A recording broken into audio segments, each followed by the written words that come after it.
Assalamualaikum warahmatullahi wabarakatuh. Perkenalkan, saya Hengki Virus Bustomi dari Prodi Pendidikan Bahasa dan Sastra Indonesia Universitas Trunojoyo Madura, NIM 2106211000056. Pada kesempatan kali ini, izinkan saya untuk menjelaskan dasar-dasar fonologi untuk memenuhi tugas mata kuliah linguistik umum. Sebelum kita melangkah lebih jauh, ada baiknya kita mengetahui terlebih dahulu hakikat dari fonologi. Ketika seseorang berbicara, maka kita akan dapat mendengar rangkaian bunyi bahasa yang berkesinambungan. Bunyi bahasa tersebut kadang terdengar naik, turun, berhenti sejenak, berhenti agak lama, dan sebagainya. Rangkaian bunyi bahasa itu dapat kita segmentasikan atau kita potong-potong berdasarkan satuan-satuannya. Contohnya rutunan bunyi dalam bahasa Indonesia berikut. Hengki memanjat pohon ketika kakek mengambil galah. Pada tahap pertama kita dapat mensegmentasikan menjadi dua bagian, segmen 1A dan segmen 1B, yaitu Hengki memanjat pohon ketika kakek mengambil galah. Lihatlah antara dua segmen tersebut terdapat jeda sejenak. Demikian seterusnya hingga kita segmentasikan ke dalam silabel atau suku kata. Contohnya memanjat, terdiri dari 3 suku kata yaitu memanjat. Silabel atau suku kata adalah satuan bunyi yang dihasilkan atau terdiri dari bunyi yang paling nyaring, baik diikuti ataupun tidak oleh bunyi lain di depannya, di belakangnya, ataupun sekaligus di depannya dan di belakangnya. Puncak kenyaringan bunyi bahasa ini biasanya diberi nama sesuai dengan nama atau istilah alat ucap manusia.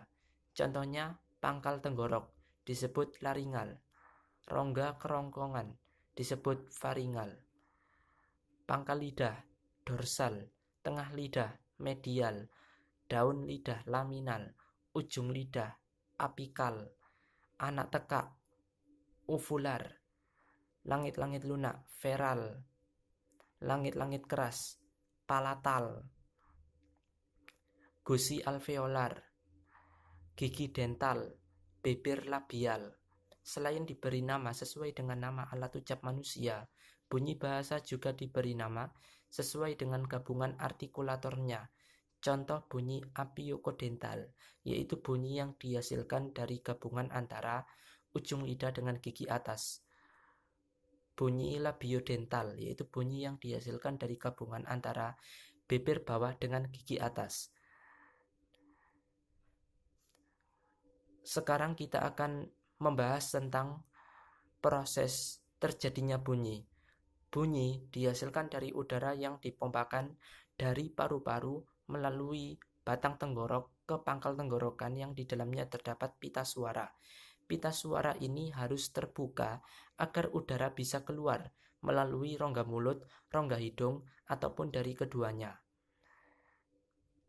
Setelah udara itu keluar, maka udara diteruskan ke udara luar. Apabila udara yang keluar dari paru-paru ini tidak menemui hambatan apapun, maka kita tidak akan bisa mendengar suara.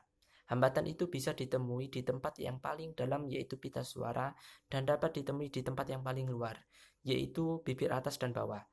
Hambatan lain yang ditemui yaitu akar lidah dan dinding kerongkongan, dan tentu pita suara. Berbicara tentang hambatan pita suara, dapat kita kategorikan menjadi 4 kelompok, yaitu pita suara terbuka sangat lebar, pita suara terbuka sedikit lebar, pita suara terbuka sedikit, dan pita suara tertutup rapat-rapat. Kondisi pertama kita tidak dapat mendengar suara, karena kondisi tersebut manusia bernafas normal.